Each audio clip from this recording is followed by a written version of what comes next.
At a quiet roadside diner, siblings Joseph and Sydney reunite. Not long ago, they pulled off a daring heist, walking away with $7 million. Joseph has brought the cash with him, stashed in a hefty duffel bag.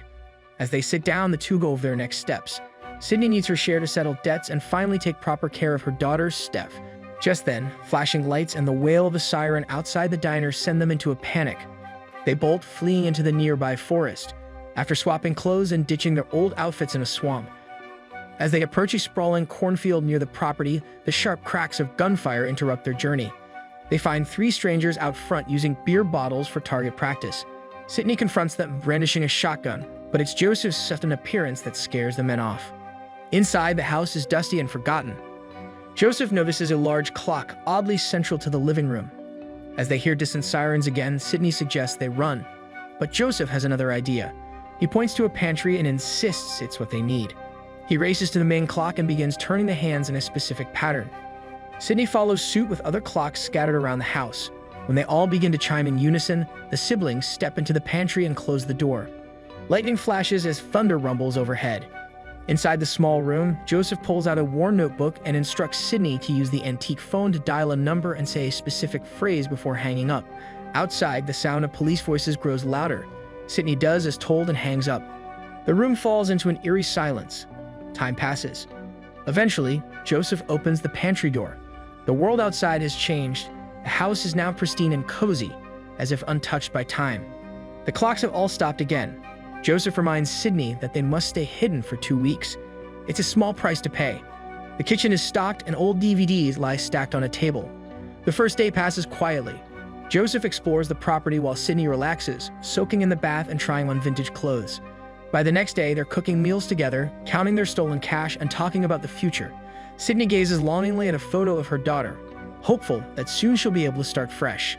They spend their days examining antiques, practicing target shooting, and reflecting on their lives.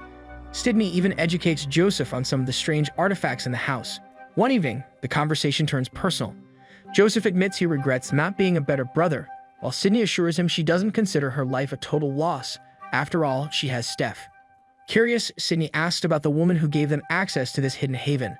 Joseph confesses he doesn't really know her. She simply handed him a notebook and instructions, perhaps out of sympathy. Their memories drift to their parents, their mother's piano playing, their father's stern but steady presence. Sydney hums a melody she remembers but can't name, a song that brings a rush of emotion. She tells Joseph she's ready to go back to her daughter. When the 14 days finally pass, they pack their things. Joseph burns what's left and Sydney tidies up the house. But when they reach the pantry door, they find it sealed with wooden boards. A message carved into the wood directs them to an old mill nearby. Panic sets in. Sydney sprints toward the mill. Joseph catches up and calms her. Inside, they find pews like a forgotten chapel and a corpse partially decayed, resting on a platform. An inscription beside it warns of a time loop and invites anyone reading to sign below if they accept the terms. Sydney refuses. She bolts from the building, desperate to escape. But as she runs into the open field, she collapses, coughing up blood. She's crossed an invisible boundary. Joseph rushes to her side and drags her back to safety.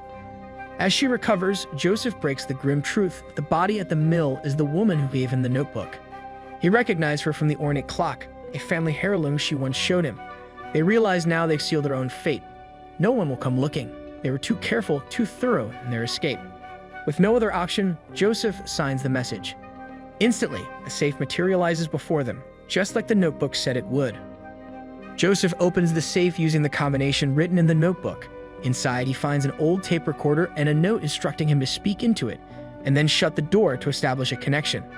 He follows the instructions, and when he replays the tape, an unfamiliar voice speaks. The stranger knows they're not supposed to be on the farm, and worse, he knows about the stolen money. Sydney tries to strike a deal, offering a cut in exchange for their freedom, but the voice abruptly cuts off. Joseph suspects they're communicating with someone from the future.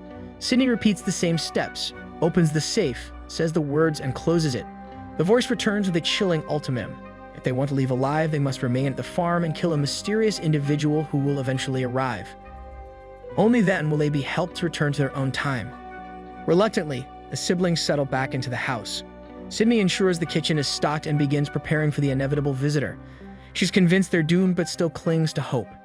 Joseph suggests they take shifts, standing watch. Sydney hides their weapons throughout the yard and mill, and they start a strict routine. Nearly a year passes. The fridge always restocks itself, and they live in comfort, at least physically. Sydney spends her days poring over vintage books, newspapers, and broadcast recordings. She practices using the bull hook and burns fires in the evening. One day, she discovers an old box of photographs hidden in the mill. The pictures reveal that the house's supposed owners were not its true inhabitants, and the history of the place ends around 1955, when a naval officer supposedly died from a fall. She theorizes that the strange forces took over the location around then, turning it into their hidden realm using advanced technology. Despite these findings, the mystery remains unresolved. Joseph, frustrated and guilt-ridden, begins blaming himself and even their parents. He believes the beings behind it all don't care about them at all. This is just a game for them. A heated argument erupts between the siblings, but they quickly reconcile, finding solace in their bond and the matching tattoos they share. As the days drag on, Joseph attempts to contact the voice again, begging for a sign, but the tape only yields silence. Then one day, a stranger appears. Watching Sydney from a distance, he prepares to shoot her. Joseph spots him just in time and shouts a warning. The bullet misses. The hooded man returns fire and Joseph ducks for cover. The pair begins to hunt the intruder through the fields and house, but he remains elusive. Eventually, Joseph is caught, bound, and left in the old church. Meanwhile, Sydney hears a familiar melody, the song her mother used to play, coming from the field. She finds a tape player and sees Joseph lying near it. She rushes to his side, but before she can act, she's shot. Wounded, she escapes back into the house, discovers the pantry closet is once again sealed, and angrily tries to break it down. A new warning appears: do not proceed. A safe materializes instead. While Sydney reestablishes the connection, desperate to save her brother, Joseph regains consciousness in the church. The visitor cannot speak, but writes notes. He tells Joseph to confirm the intruder's death on tape, promising that if the body is presented, the strangers will help them leave. Joseph complies while Sydney prepares to rescue him. Back at the church, the mute visitor explains in writing that he's hunting the person who killed his family. When Sydney makes noise outside, he runs to confront her. A firefight breaks out. Sydney wounds the intruder, then unmasks him, only to discover it's her adult daughter, Steph. Stunned, she tries to comprehend what's happening, but Joseph storms in and shoots. Sydney throws herself in front of the bullet to protect Steph and is mortally wounded. While Joseph mourns her, Steph flees through the pantry door, leaving him alone. Joseph contacts the mysterious beings, confirming the visitor is gone. He buries Sydney and, as instructed, waits at the mill. He's transported to another realm and meets the stranger from the tape, along with a woman. They demand information about the visitor, but Joseph knows nothing. They accuse him and Sydney of violating the rules and announce they will be erased. Joseph begs for one last chance. Moved, they agree and send him back to the very first day in the diner. There, Joseph tells Sydney everything. He's been trapped in a loop, living through this same cycle over and over, unable to stop her death. The only way to break it, he says, is for her to shoot him now, take the money, and go back to her daughter. Tearfully, Sydney pulls the trigger and flees into the woods as police sirens echo in the distance. The film ends on a surreal and ambiguous note. No clear explanation is offered for who controlled the farm, what they were trying to achieve, or why Steph was the one they had to eliminate.